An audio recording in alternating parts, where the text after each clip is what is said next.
بسم الله الرحمن الرحيم. وعن أبي الدرداء رضي الله تعالى عنه قال: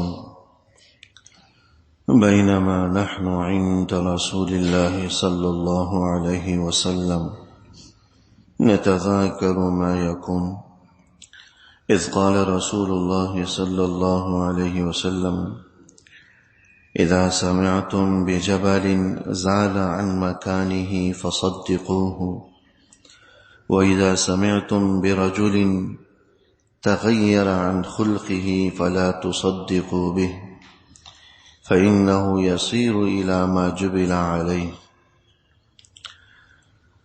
حضرت ابو درداء رضی اللہ تعالی عنہ جلیل القدر صحابی ہیں۔ ان کا اصل نام اویمر تھا، عین کے ساتھ۔ ان کا تذکرہ پہلے بھی آ چکا ہے۔ یہ ان جلیل القدر حضرات صحابہ میں ان کا شمار ہوتا ہے جنہوں نے براہ راست حضور علیہ الصلوۃ والسلام سے قرآن کریم حفظ کیا تھا، اور قراء اور حفاظ صحابہ کرام میں ان کا شمار ہوتا تھا۔ ان جلیل القدر حضرات صحابہ میں ان کا شمار ہے جنہیں حضور علیہ الصلوۃ والسلام نے حکیم هذه الامہ کا خطاب دیا کہ اس امت کے حکیم ہیں، عقل مند اور دانا شخص۔ حکیم حکمت اور دانائی سے کہ اس امت کی عقل مند اور دانا شخص ابو درداء ہیں، اویمر ہیں۔ یہ ان حضرات صحابہ میں بھی شامل ہیں جنہیں حضرت صدیق اکبر رضی اللہ تعالی عنہ نے اپنے زمانے خلافت میں قرآن کریم جمع کرنے پر، جو حضور کے زمانوں میں مختلف کھال کے ٹکڑوں، مختلف ہڈی کے ٹکڑوں اور مختلف جگہوں پہ لکھا ہوا تھا، متفرق تھا، ان کو یکجا کرنے کے لیے کچھ حضرات صحابہ کو مقرر کیا تھا، جن میں ایک حضرت ابو درداء رضی اللہ تعالی عنہ بھی تھے۔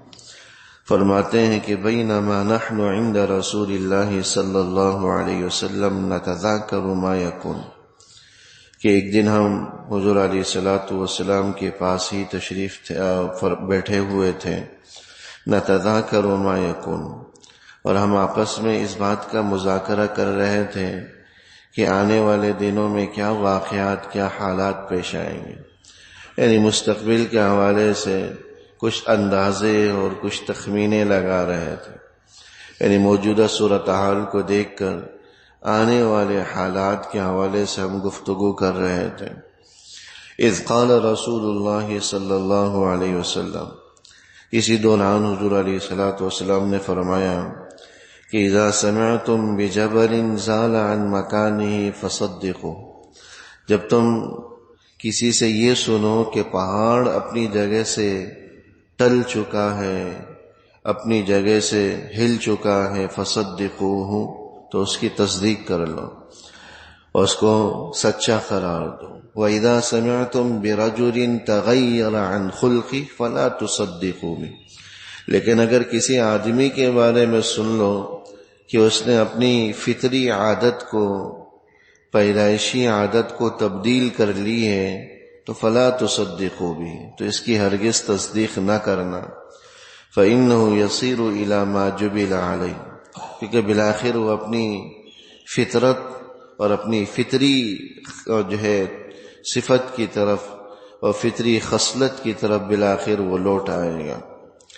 یہ ایک حضور علیہ الصلوۃ والسلام کی حدیث تھی جس کا سادہ سا مفہوم یہ ہے کہ پہاڑ جیسی چیز اگرچہ عموماً وہ بھی نہیں ہلتی، ناممکنات میں سے ہے، لیکن پھر بھی اگر کوئی آدمی یہ کہے کہ پہاڑ اپنی جگہ سے ٹل چکا ہے، پہاڑ اپنی جگہ سے ہٹ چکا ہے، تو پھر بھی عقل مان سکتی ہے، عقل اس کو قبول کر سکتی۔ لیکن کسی کے بارے میں یہ کہنا کہ اس کی فطری خصلت اور فطری عادت اور اس کی صفت اور عادت تبدیل ہو چکی ہے، تو اس کو ہرگز قبول نہ کرنا، یہ ماننے والی بات نہیں، کیونکہ ہر آدمی اپنی مخصوص صفات اور عادات پر پیدا ہوتا ہے، اور اگر کچھ وقت کے لیے وہ اپنی فطری اور پیدائشی عادت کو چھوڑ بھی دے تو بالآخر اسی کی طرف ہی لوٹ کر جاتا۔ اردو میں بھی یہ محاورہ استعمال ہوتا ہے، بلکہ فارسی میں ہے، اردو میں بھی عام ہے کہ جبل گردد جبلت نہ گردد، کہ پہاڑ تو ہل سکتا ہے لیکن فطرت اور عادت نہیں ہل سکتی، وہ ختم نہیں ہو سکتی۔ یہاں پر عادت اور خصلت سے وہ پیدائشی عادت اور خصلت مراد ہے جو پیدائش سے ہی انسان کے اندر موجود ہوتی ہیں۔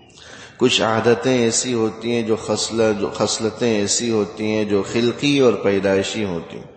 کسی بچے کی طبیعت میں غصہ ہوتا ہے، وہ پیدائشی خلقت تو پیدائشی اس کی جو ہے وصف ہوتا ہے، پیدائشی عادت ہوتی ہے۔ کچھ بچے نرم ہوتے ہیں، نرم طبیعت کے ہوتے ہیں، وہ اس کی خلقی اور پیدائشی وصف جو ہمیشہ اس پر رہے گا، اس میں تبدیلی نہیں ہو سکتی۔ ہاں وہ محنت کر کے اپنی اس فطری وصف کو دبا ضرور سکتا ہے، عارضی اور وقتی طور پر اسے مغلوب کر سکتا ہے، اسے کمزور کر سکتا ہے، لیکن اس کی بالکل یہ ختم ہو جائے یہ ممکن نہیں۔ جن لوگوں کی طبیعتوں میں غصہ ہوتا ہے تو وہ ہمیشہ غصے میں آ جاتے ہیں۔ اگر وہ محنت کر کے اپنے غصے کو دبا لے تو دبا تو سکتے ہیں، لیکن بالآخر وہ اپنی عادت پر آ ہی جاتے ہیں۔ ایسے ہی جو نرم طبیعت کے ہوتے ہیں بس اوقات جو ہے وہ ان کو بھی کبھی غصہ آ جاتا ہے، نرم طبیعت والے پر بھی غصہ آ جاتا ہے، لیکن بالآخر ان کی نرمی ہی ان پر غالب آ جاتی۔ تو یہ فطری اور خلقی خصلتیں اور عادتیں ہیں جو کسی بھی حال میں تبدیل نہیں ہو سکتی۔ ان اللہ نے اس کے حوالے سے اس کی وہ فطری خصلت اور عادت لکھ رکھی ہے، وہ کسی بھی حال میں تبدیل نہیں ہونے والی، وہ پیدائشی ہے، وہ اس کا تبدیل ہو جانا ممکن نہیں۔ بعض روایات کے اندر آتا ہے کہ حضور علیہ الصلوۃ والسلام کی خدمت میں ایک وفد اور ایک قبیلہ جس کو وفد عبد القیس کہا جاتا ہے وہ آیا۔ مختلف قبائل حضور کی خدمت میں اسلامی تعلیمات حاصل کرنے یا مسلمان ہونے کے لیے آتے تھے۔ ایسے ہی ایک قبیلہ اور ایک وفد عبد القیس کے نام سے حضور کی خدمت میں آیا۔ بڑی تعداد میں یہ لوگ تھے۔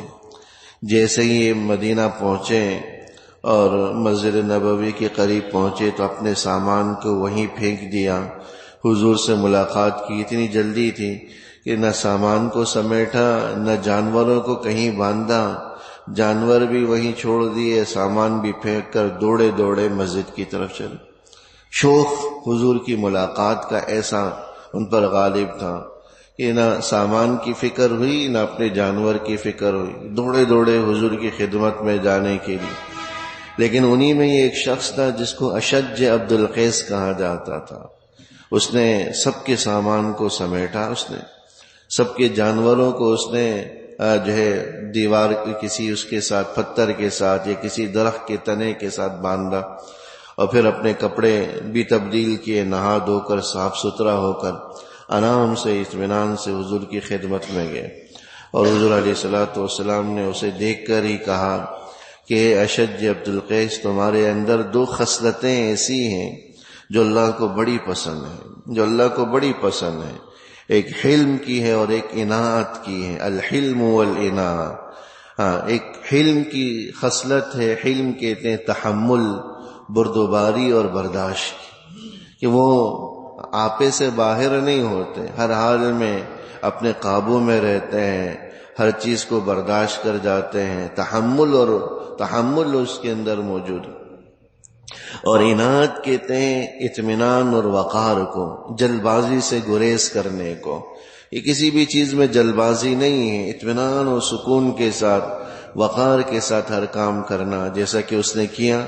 لوگ جلد بازی میں سارا کچھ چھوڑ چھاڑ کر بھاگے گئے، لیکن اس نے سب سمیٹا، سب کو اطمینان سے، جانوروں کو پتھر کے ساتھ یا تنے کے ساتھ باندھا، نہا دھو کر کپڑے بھی تبدیل کیے، پھر اطمینان اور وقار کے ساتھ حضور کی خدمت میں گیا، اچھی حیت اور اچھی کیفیت بنا کر۔ تو الحلم والاناء، یہ ان کی، پھر انہوں نے سوال بھی کیا کہ یہ جو میری دو خصلتیں ہیں جو اللہ کو بڑی پسند ہیں، میں نے اپنی محنت سے حاصل کی ہیں کہ یا یہ میری خلقی اور پیدائشی؟ حضور نے فرمایا کہ نہیں، یہ تمہارے اندر خلقتاً اور پیدائشی طور پر فطرتاً اللہ نے یہ رکھی، ایک حلم کی، تحمل کی، برداشت کی، بردباری کی، اور دوسری انات کی، یعنی اطمینان اور سکون اور وقار کی، کہ جلد بازی سے گریز کرو۔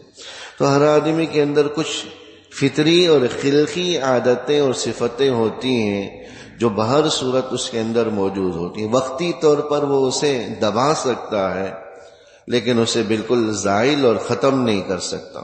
تو یہی بات حضور علیہ الصلوۃ والسلام نے یہاں پر فرمائی، اور حدیث کو بیان کرنے کا مقصد بھی یہی کہ جو چیز اللہ نے لکھ رکھی ہے اس میں کوئی تبدیلی ممکن نہیں ہے، بالآخر وہ اسی کی طرف لوٹ کر جائے گا جو اللہ نے اس کے حق میں لکھ رکھا ہے۔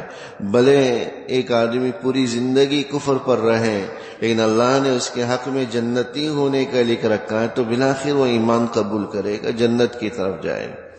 اور اللہ معاف کرے کسی کے بارے میں جہنمی ہونے کا لکھا تو پوری زندگی بھی اس نے نیک اعمال کیے ہوں تو بالآخر اس سے کوئی ایسا عمل سرزد ہوگا جو اس کو جہنم میں دھکیلنے کا باعث بن جائے گا، جہنم میں لے جانے کا باعث بن جائے گا۔ اس لیے ہر حال میں یہ دعا ہمیں ترک نہیں کرنی چاہیے۔ ربنا لا تزغ قلوبنا بعد اذ ہدیتنا، اے اللہ ہدایت دینے کے بعد ہمارے دلوں کو ہدایت سے مت ہٹائیے، گمراہ نہ کیجیے۔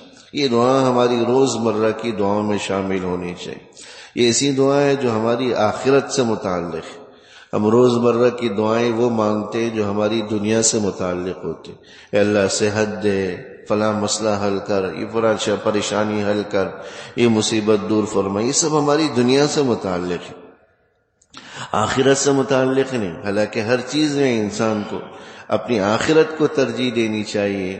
دنیا کے مسائل تو بالآخر ختم ہو ہی جائیں گے لیکن آخرت کے مسائل ایسے ہیں جو ہمیشہ ہمارے ساتھ ہونے والے ہیں، تو اس لیے اگر وہاں اللہ نے کامیابی عطا کی، وہاں اللہ نے ہمارے لیے نجات کا فیصلہ فرمایا، تو یہی حقیقی اور صحیح معنوں میں کامیابی ہوگی۔ اللہ جل شانہ ہم سب کو بھی جنتیوں والے اعمال کی توفیق نصیب فرمائے۔ ربنا تقبل منا انك انت السميع العليم وتب علينا انك انت التواب الرحيم، وصلى الله تعالى على خير خلقه محمد وآله وصحبه اجمعين، آمين برحمتك يا